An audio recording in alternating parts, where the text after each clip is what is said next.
Well, we're going to continue our journey through the Gospel of John this morning, and today we pick up in chapter 2. And so if you want to turn to chapter 2, we're going to read through a different account. Again, something new that happens in the Gospel of John this morning, and that Jesus does in a new way that we can look at Jesus. So we're going to start to read beginning in chapter 2, verse 1, and it'll be up on the screen, but if you have your Bibles, open them up and keep them open during the message, because we'll be looking back at our passage this morning. But allow me to read what God's Word says here this morning. John says, "On the third day there was a wedding in Cana in Galilee, and the mother of Jesus was there. Jesus also was invited to the wedding with his disciples. When the wine ran out, the mother of Jesus said to them, 'They have no wine.' And Jesus said to her, 'Woman, what does this have to do with me? My hour has not yet come.' His mother said to the servants, 'Do whatever he tells you.'" Isn't that great motherly advice? Do whatever God tells you. All right. Anyway, now there were 6 stone water jars there for the Jewish rites of purification, each holding 20 to 30 gallons. Jesus said to the servants, "Fill the jars with water." And they filled them up to the brim. And he said to them, "Now draw some out and take it to the master of the feast." So they took it. When the master of the feast tasted the wine tasted the water now become wine, he did not know where it came from, though the servants who had drawn the water knew. The master of the feast called the bridegroom and said to him, "Everyone serves the good wine first, and when the people have drunk freely, then the poor wine. But you have kept the good wine until now."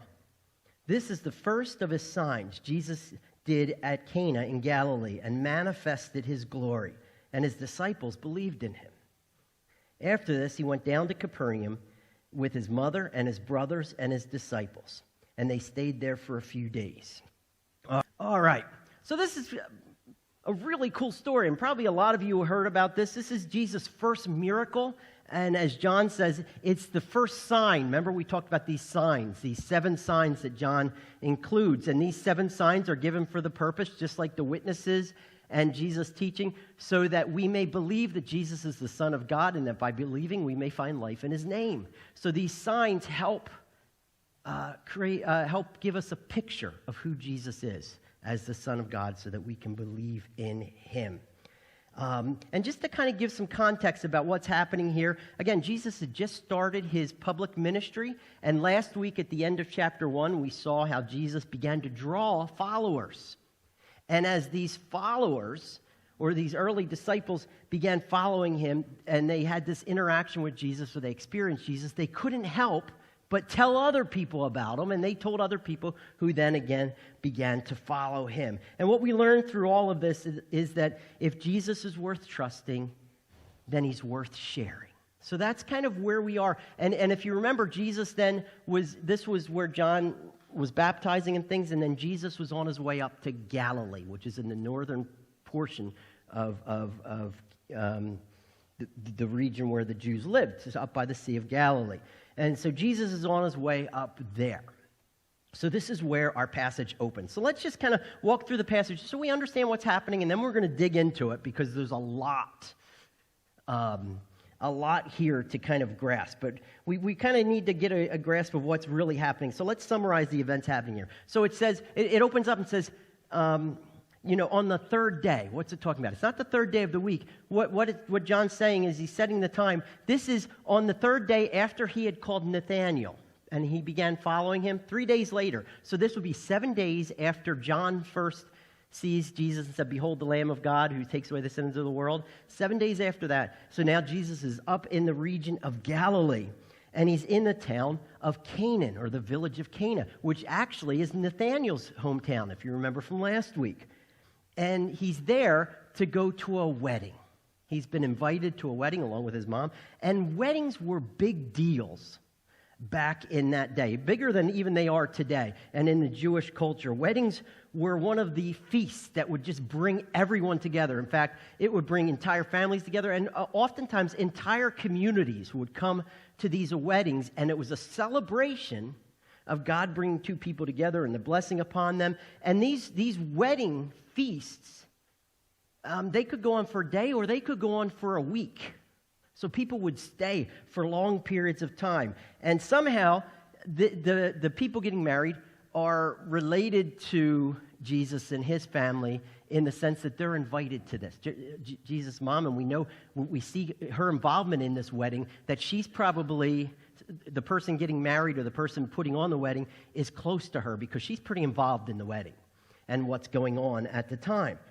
And Jesus being invited and his disciples being invited, I mean, not only was Jesus part of that family that was from Nazareth, the city of Canaan's about 4 miles north of Nazareth, just so we can kind of set where it is, a little further west of the Sea of Galilee. And Jesus had been, not only was a part of his family that got invited, but also he was becoming a bit of a celebrity. People had heard about Jesus, so they invite Jesus and his followers. So it's kind of almost like a VIP guest coming to the wedding. So it's a big deal that Jesus is there too, and it's this big celebration. So that's what this wedding is all about. Now, anyway, at some point during this wedding feast, and it sounds like it's pretty early on, they run out of wine. And again, one of the major components of a Jewish feast was wine. And they run out. And this is a major blunder. This would be something that would be almost catastrophic in a feast like this, to run out of wine. Not only would it be seen as kind of disrespectful to the guests, but it would be embarrassing for the hosts to have this happen. So they run out of wine. And at this point, Mary finds out about it. And again, this isn't something they just, somebody like stands up in front of everybody, we're out of wine. This is something that's kind of happening behind the scenes. And Jesus, and Mary comes up to Jesus and says, hey, they're out of wine. And so Jesus answers her, and he wonders why. He says, well, what does this have to do with me? Why are you telling me this, basically? And we're going to get into that in a little bit as we dig a little deeper. But he tells her, basically, my time hasn't come yet, right? He says, this isn't about me right now. And she kind of understands that and says, you're right. But do what you want, is her attitude. And she tells the servants, hey, whatever he tells you to do, do. So if he tells you, and we don't know why she's asking. Maybe she wants him to run out and get some more wine or something. Who knows? Or she wants him to do a miracle. We're not sure. We're never told that. But anyway, she goes away and says, do whatever Jesus tells him. And Jesus instructs these servants then, who were supposed to be serving the wine, he sees these 6 big jugs, water containers, 20 to 30 gallons. And he says, fill them with water. And they fill it up with water. Okay? Think how much wine Jesus is making here. Think of this party. This could be as much as 180 gallons of wine, if I did math right. I think I did. Yeah, 180 gallons of wine. That's a lot of wine. But Jesus tells them to fill it up with water. And then after they fill up with water, he says, take some out and give it to the wine master. And at this point, this water becomes wine. Now, a quick note about this wine. You know, you have people take 2 extremes to this, and they say, yeah, wine, man, they're all getting partied and all this. And other people are like, this wasn't wine like we know today. This was more like grape juice. No, this is wine. Okay? It might not be as strong as our wine is today, but it's still alcohol.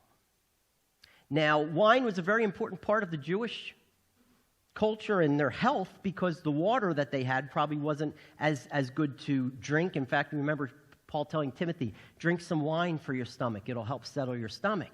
So wine was kind of a staple of what they would drink. But it had alcohol in it because we know it could get you drunk. Remember, Paul says, hey, don't be drunk with wine.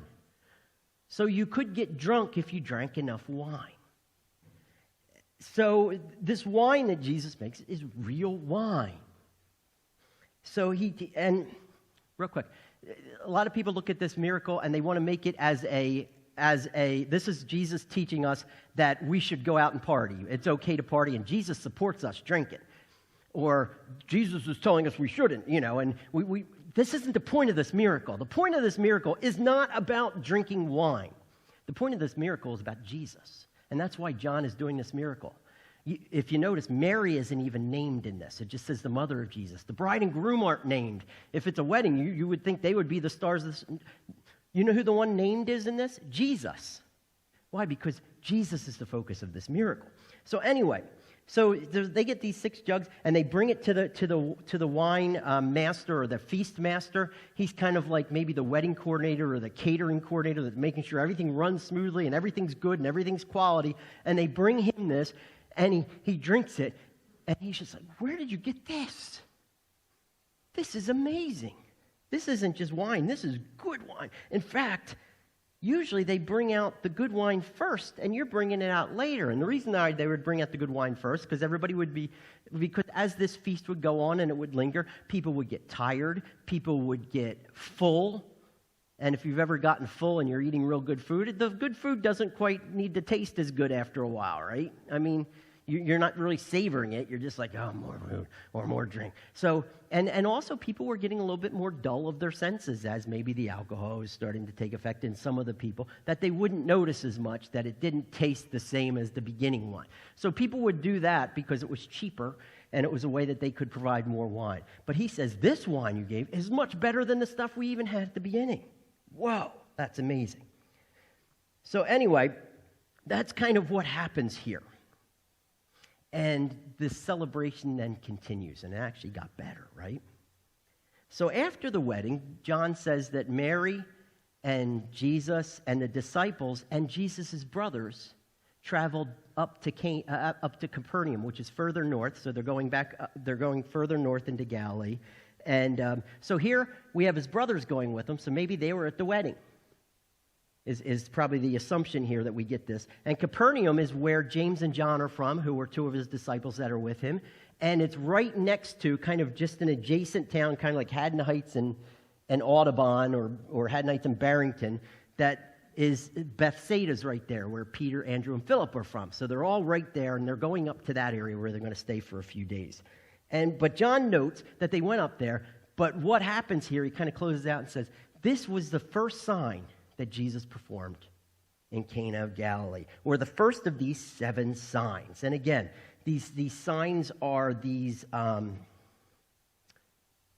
pictures, these miracles, these supernatural acts that Jesus does to show that he is the Son of God so that we can believe in him. And by believing, we may find life in his name. So John gives these 7 examples, right, that help us believe.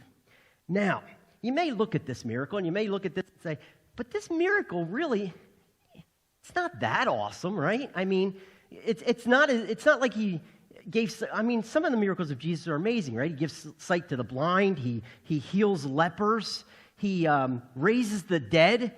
You would think for his first miracle, there'd be something a little more spectacular than just turning water into wine. And we may look at that and say, so it doesn't seem like much. But it really is much. Again, this is the first miracle that Jesus does in public. So in a sense, what he's doing by giving this sign is he is announcing his presence. And that's what this miracle is really all about. It's about Jesus presenting himself through this miracle. And more specifically, as a sign, what Jesus is doing in here and announcing his presence is he's revealing who he is, but more importantly, in this miracle, he presents or he communicates why he has come. So everybody knows what Jesus is about. Now, again, Jesus tells his mom, my time is not yet come. It's not time for me to fully reveal my glory, but I can give you a little taste. And if you really have understanding, you're going to see it. So, what is Jesus really announcing here? Well, we need to kind of dig into the passage a little bit to understand some of the inner workings of what's going on here, why Jesus does what he does with what he does. Because remember, God never does anything by accidents or coincidence. He does things on purpose. And he does things to communicate to us. So in this miracle, on the surface, it just looks like, oh, he just turned water into wine. But there's much more here. Jesus is announcing his presence or presenting himself. So as we look closer, here are some things we discover. We actually discover 4 things about Jesus, or that he announces 4 things about himself. So through this first miracle, Jesus announces that, first of all, he came to be where the action is. And we discover this about Jesus. What is God like? You know what God is like? God loves us and wants to be where we are, right in the middle of things.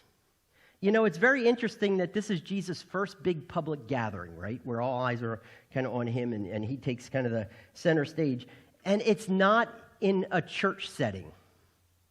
It's not, with the religious people, like at a religious school teaching. It's not like something ultra serious or formal.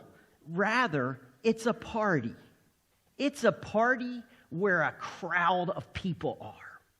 A wedding feast, no less, right? This is a place where people are eating, and they're laughing, and they're drinking, and they're dancing, and they're having a good time. And they're kind of being themselves, right? It was a place where everybody gathered and kind of were themselves, from the young to the old, the rich to the poor, the cultured to the uncultured. They're all there, right? And as a party, it's a place where things could get a little messy. It's a place where things could get a little wild. But yet Jesus chose here to start to reveal himself, to begin to reveal himself and who he is. So this is, and what's the big deal? Well, this is a common place where people gathered. You see, what Jesus is doing here, and this being his first thing here, because sometimes we get a picture of God and he's always... Remember, God created all things, including fun and laughter and joy. And so by coming here, God in the flesh, he didn't just come for the most religious or the most serious or the most cultured or the most together people in the world. Actually, Jesus came for a world that needed him most. He came for those that maybe didn't feel like they had enough, or they were hurting, or they were needy, or they were never thought, and they were just there.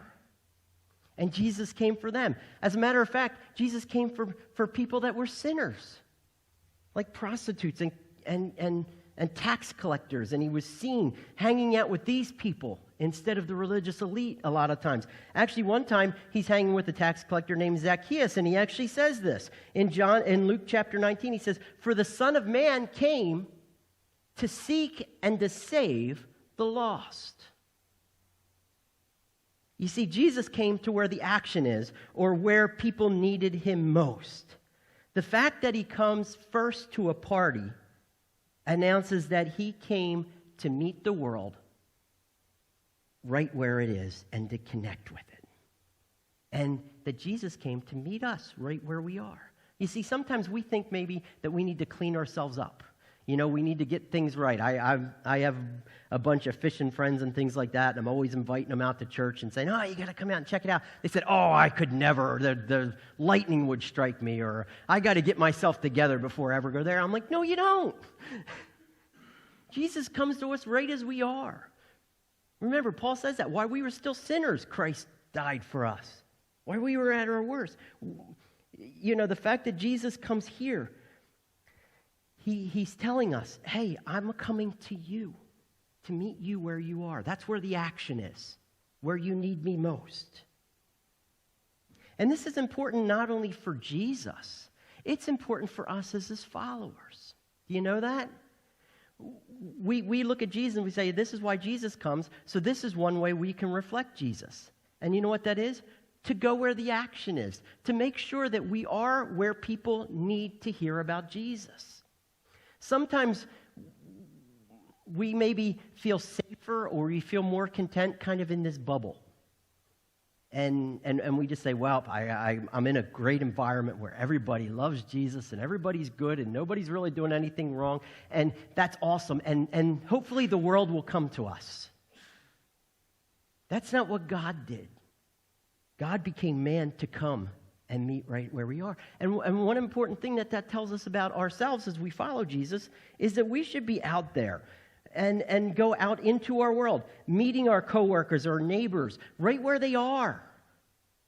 And it doesn't mean we have to go and say, I'm going to go and party right with you and, do what you do. But it means that we should be able to go to our world and connect with it.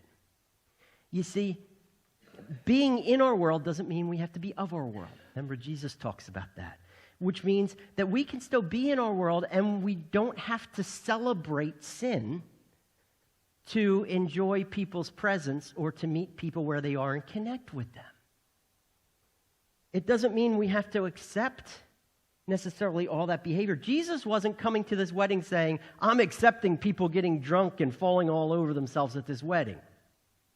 That's not why Jesus is there. Jesus is there to connect with the people who were at that wedding. Okay? And sometimes we don't want to go out into our world because we're afraid, oh, maybe I'll get dragged down into the mess. Well, Jesus had a lot of people saying that about him, but he never did. Jesus did and never sinned. He never accepted sin. Yet he was still able to love his world. And that's what we're called to do, just as Jesus did that. So, and you know why this is important? Because most people come to church, not because we have a cool website or we put things on Facebook. Most people come to church because somebody from that church has a relationship with them and invites them from that relationship. That's how most people come out to church. It's through our relationships outside of church. So we need to be out there and we need to be doing this. So what this tells us is Jesus being at this wedding, is Jesus saying about himself that he isn't some fussy, judgmental, no-fun zone person. Rather, he's one who meets the world that needs him most, right where they are, so that he can draw them to the Father. Isn't that what we're supposed to be doing? And that's what Jesus is kind of showing, being at this wedding. And this wedding was right in the heart of the action with many who needed him most. So that's one thing that we discover through this miracle of Jesus, right? This turning the water into wine. But it's also through this miracle that Jesus announces another reason why he came. And through our discourse, through this story, we discover that Jesus not only came to be where the action was, but also he came to do God's will. He came to do the will of his Father. And we see this through the interaction of his mother and him.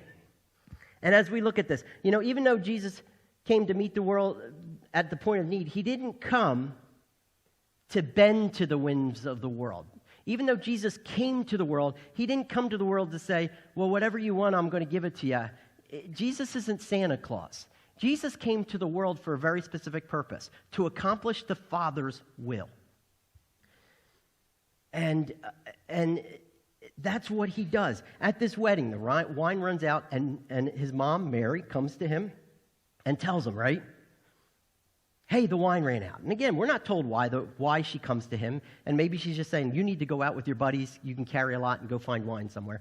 But more than likely, she's probably saying, hey, why don't you do one of those God things? You could do this. You're God. Plus, it'll make me kind of... So she kind of tells him, right? And the fact that Jesus does this isn't a sign that Jesus is saying, okay, Mom, I'll do whatever he says. It's actually just the opposite. Because look how Jesus responds to him, responds to Mary. He says, woman, why do you tell me this? And we read this and we say, that is so disrespectful. How can he talk to his own mother like that? How can he demean her? He's not demeaning his mother here. What he's doing is he's making a distinction. And he's separating himself from Jesus the man, from Jesus God. So what he's doing by calling Mary, instead of saying mom, he's saying woman. He's not saying, oh, woman, please. He's not talking down to her. What he's saying is, he's saying, you're a person. You're a human being. Basically, I'm God. Okay? Basically, do you mean to tell me what to do? And so he's saying, basically, I'm here for a higher purpose. And then, because then he tells her, right? My time has not yet come. And what does that mean, my time has not yet come? Could it mean that Jesus is saying my time for doing miracles has not yet come? Well, it's probably not that, because he does a miracle, right? Another idea of the time of Jesus that John talks about later on is that, well, maybe it's the time that has come for Jesus to come and give this sacrifice, the reason he came, to give himself sacrifice. But it's not time for that, right? That comes later. But really, the idea that Jesus is saying is, my time has not come to fully reveal myself in glory as God in the flesh. It's not time for me to stand up and say, I'm him. But I can give you a taste. I can give you a picture. And that's what this miracle is. So this miracle isn't him bending to his mother saying, well, okay, I'll do it. It's him saying, first of all, I know you want me to do this, and that's great, but I'm God, and I'm here to do God's will, and there's something higher at stake. But it includes doing this miracle, and that's why I'm going to do it, but I'm not doing it for you. I'm doing it because it's part of my purpose.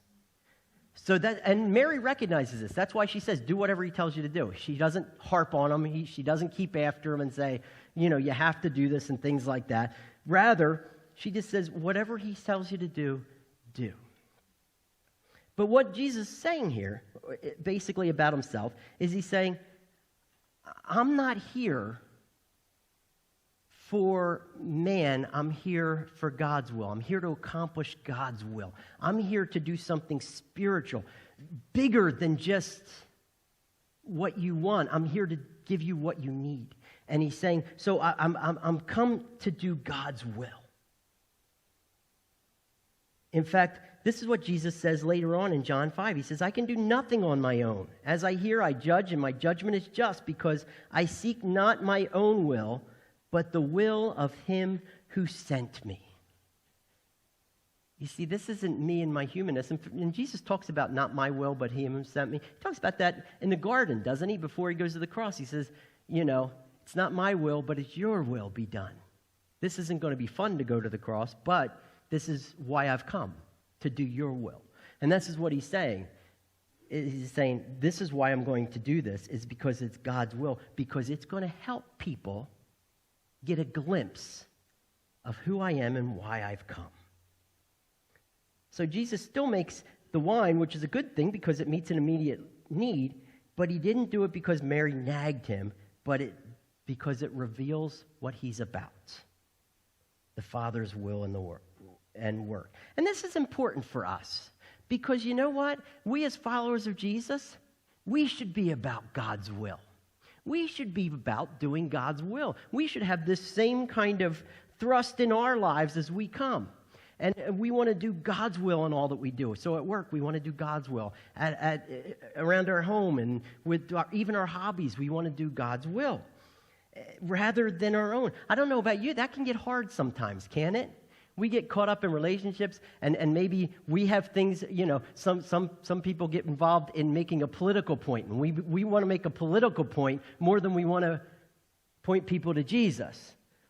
Or we want to prove ourselves worthy, or we want to prove ourselves to somebody else and defend ourselves and show our own worth rather than point people to God. And we get caught up in that. I know I can do that, and it's very easy to get caught up in that. Can it? And we need to remember, we're here to do God's will. Again, one of the things I do is I fish in a fishing club, and you can get caught up in a fishing club because you have tournaments, and you want to do good in the tournament. You want to say, you know, I fish. I want other people to see me as a good fisherman. But one thing that I did early on in my club is I reminded myself, and I remind myself before every tournament, I'm not here to win the tournament. I'm here so people can see Jesus. And I have to set myself to that and set my heart to that before I even get in the situation so that I don't stray from it, so that I can keep that as my purpose. And everything else that follows, that's gravy, but this is why I'm here. What would our lives look different? What would they look like if this was our purpose and if we could do this more consistently as followers of Jesus? Maybe we're at work and we're about God's will rather than our own. Rather than people getting caught up in one-upsmanship at work, we can say, well, this is about God's will, so this is about encouraging somebody else and saying, you did a good job. You said, what? Or when you're with your family and you're not trying to bring up the past, but rather you can forgive each other and these kinds of things. That's being about God's will and what we do. And Jesus was about God's will. And the reason why he was about God's will is because that was another reason why he came. And another thing that he's communicating in this miracle is that I not only came right to where the action is, I'm not only coming to do God's will, but here is God's will, and this is why I'm coming. I am coming to meet a real need. Jesus came to meet a need. Jesus came to finish something or complete something. And Jesus is showing this in this miracle. And this is where it gets really cool as we start to dig into this miracle and what it looks like. You see, Jesus came to accomplish something for us that we could never hope to accomplish for ourselves. And this is why Jesus came, isn't it? And Jesus announces this in this miracle. Do you know how he announces this? Let's dig into what this picture is. So Jesus is there, and Mary says, do whatever he tells you to do. And it says, well, there were these 6 jars, and they were used for the purification rites. Okay, and they were about 20 to 30 gallons. Now let's dig into what these purification rites are. Remember when we went through Exodus and we were talking about the tabernacle? And we talked about the priest, and before the priest could go into the tent, there was this water basin, remember? And what this water basin was that they had to wash themselves and cleanse themselves so that they could be presentable to God. They had to purify themselves. Well, Jewish law had all kinds of rules, and there were many ways that you could find yourself unclean and in need of purification. It could be that you did a particular sin. It could be that you touched a dead body. For a woman, it could be as simple as your monthly time makes you unclean. And because you're unclean, you can't present yourself to God, so you need to be cleansed or purified. So they would have these jars that would be filled with water, and at these times where they needed to purify themselves, instead of having to go down to the sea or down to the river, they could go and dip into the jar and they could purify themselves so that they could be presentable to God. And when they were presentable to God, then that was good and they could go. But then they would go out from there, and inevitably the next day or maybe even the next hour, they would find themselves unclean again, and they need to purify themselves again. That's why they had the jars around them. They were handy because they had to keep doing that. Jesus takes these jars and he says, we're using them. Fill them with water. What does Jesus do? Instead of water being in there, there is wine. Now, a little bit later in our service, we're going to be celebrating communion. So get this picture. Jesus, when he's celebrating communion, he's in the upper room with the disciples before he goes to the cross, and he's reminding them or giving them a picture of what he's doing in sacrifice himself. And he says, this bread, it represents my body or my life, which is given for you. Take, do this in remembrance of me. Then he takes the cup, and he says, this cup, this wine. Now, we have grape juice, but Jesus took the cup, and there was wine in there. He said, this wine represents my blood, which is given to you for the forgiveness of your sins. You see, the whole idea of blood for the Jews, it was important because you had this sacrificial system, right? And when you would sacrifice an animal, its blood would cover sin. It would cleanse. But then when you sinned again, you'd have to give another sacrifice. But when Jesus comes, he comes to complete that circle because he's going to shed his blood once and for all, or he's going to be the final and complete sacrifice that will purify for all time. So these jugs that are used for purification over and over again and never can really get totally clean because you have to keep doing it again, Jesus said, once and for all, we're putting my wine in there. You get it? It's a picture. And through this picture, Jesus is saying, I'm the final sacrifice. I have come, and this is why I've come, to give this full and final sacrifice for sin, a perfect cleansing or purification. Here's what the writer of Hebrews says about this. For the sprinkling of defiled persons or unclean persons with the blood of goats and bulls and with the ashes of heifer sacrifices for the purification of the flesh, just like this water would do, how much more will the blood of Christ, who through the eternal Spirit offered himself without blemish to God, purify our conscience from dead works to serve the living God. You see, the wine Jesus offers, the wine Jesus presents, is presented to complete this work of making us presentable to God always, to finish the work. So in this miracle, Jesus is saying, this is me. I've come to give this to you. Nothing more is needed. Isn't that a wild picture? Gives you chills. So Jesus is saying, I'm the ultimate sacrifice. And again, this should be forefront in us as followers of Jesus. This is the need. This is the need that we're communicating. We want to draw people to Jesus, is so that they can know that this is the work that Jesus completes. It's not about just making us happy or making us, scratching an itch or anything about that. We have a need for forgiveness. And it's only through Jesus. As John the Baptist said, behold the Lamb of God who takes away the sins of the world.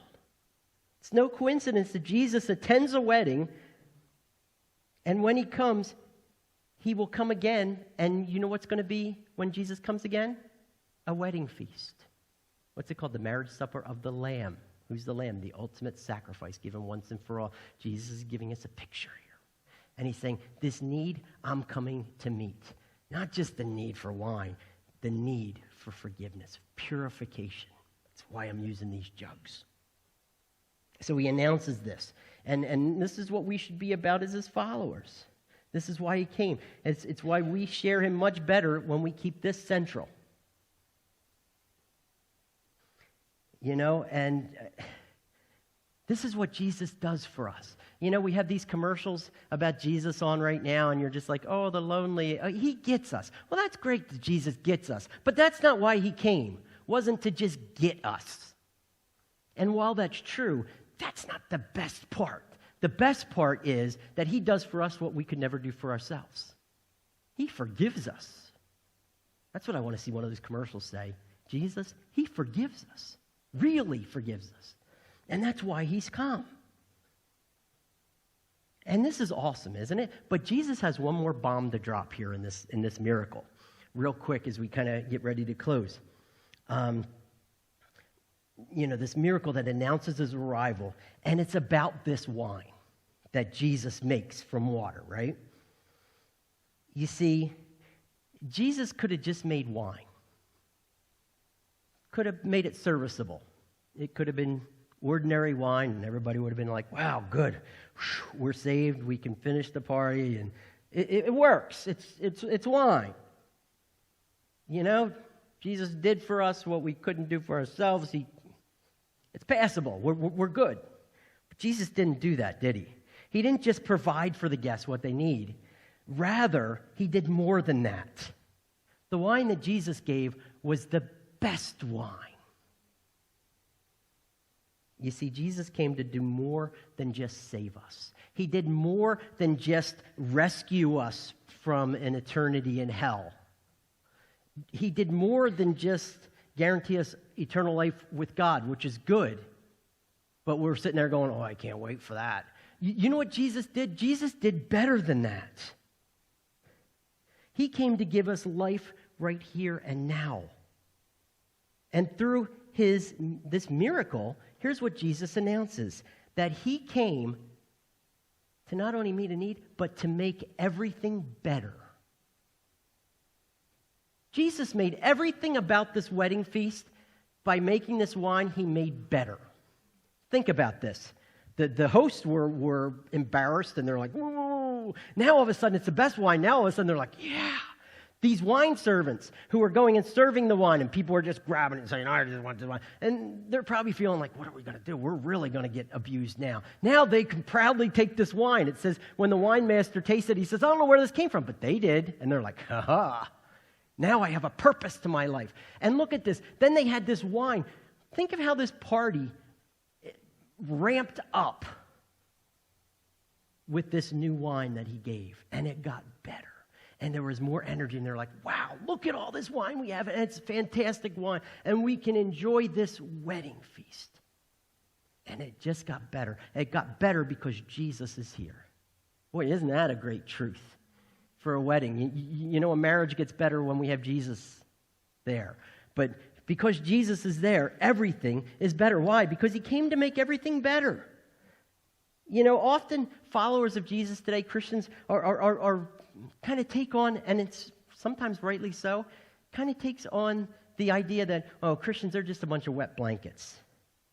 You know, they're the no fun people. Every time something happens in society, they're there to say, hey, you better not get out of line, you know, or you better not do that. And in fact, that was much like what the religious circles were in the days Jesus came, isn't it? The religious leaders. They were so caught up in rule keeping and doing things right that they were weighed down by them. They had no joy. They're just sitting there saying, you better make sure you're doing that right. Hey, you better do that. Look how they looked at Jesus. They're trying to pick Jesus apart for every little thing he did, rather than realize, wow, look what he's doing.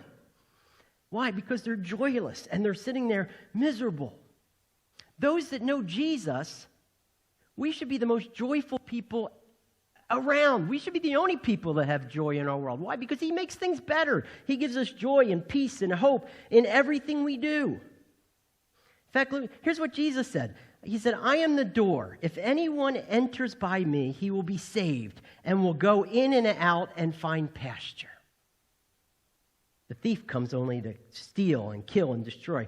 I came that they may have life and have it abundantly. You know, this idea of abundantly doesn't mean just like we're going to have more possessions or things like. We're going to have real joy and peace and hope that no one else around us can possibly understand, because it's only Jesus who gives this. He came to give us this joy and this hope and peace that surpasses all understanding in any circumstance we face.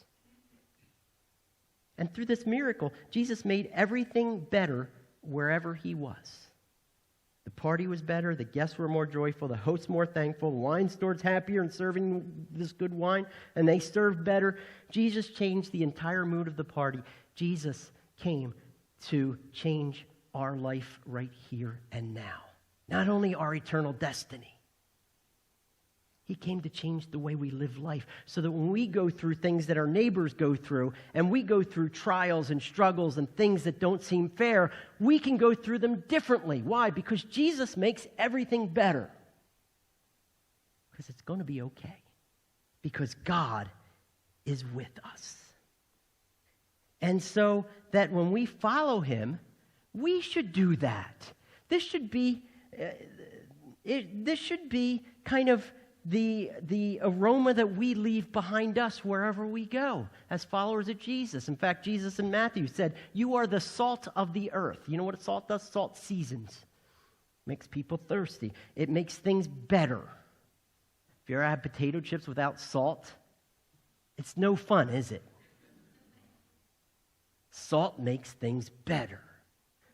And Jesus is saying, we're that. We should make things better. We should make our society better. We should make our town better. How do we do that? Well, we have joy. We have hope. We have a purpose, which is to do God's will and to draw other people to him and to meet people where they are, just like Jesus. And because of that, we can make things better instead of getting in this tit for tat that we see in political circles or on social media and one-upsmanship, and you did this to me, I'm going to do it just back to you. We can say, no, Jesus makes it better that we don't have to do this. What did Jesus say? Turn the other cheek. Oh, you mean I can just forgive you then? Even if you don't ask for it, I can still forgive you. In fact, if I do something wrong, I can ask for your forgiveness. I don't have to live proud and protecting myself because Jesus gives me what I need. How would that make our world different? How would that make your friendships different? How would that make your workplace different? If we were truly reflecting Jesus in all that we did, and we're looking to encourage people and lift up people. Again, we don't have to accept sin, but we can still reflect Jesus and value people. And again, what a difference that could make. So that we're not doing this. We patiently reflect Jesus, and we invite others to come and see what we found in Jesus. You see, Jesus came to make everything better. So as we bring all this together, I want to leave you with this, and this is kind of the first miracle of Jesus in a nutshell. And here it is. Jesus didn't just turn water into wine. He announced his presence. That's what this miracle is about. It's not just about turning water into wine or some party trick, and a magician can do that, you know? I went this weekend, I looked on YouTube, and they had all these experiments you could do to show people, look how it turns, this water can turn red and look like... It's not a trick. This is more than a trick, and it's more than just Jesus turning water into wine. It's an announcement. It's a picture. It's a sign, as John says. Jesus is announcing his presence and saying, this is why I have come. I have come to meet you right where you are.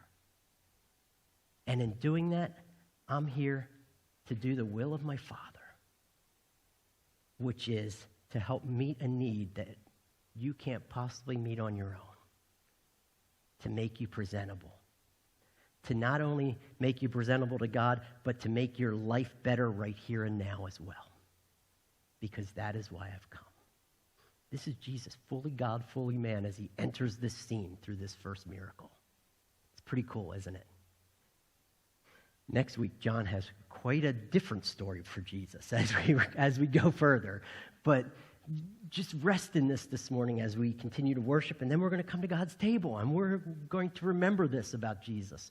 And we can have this as a picture of why Jesus has come for us, and that we can live that this week, reflecting it in our world. Let's pray.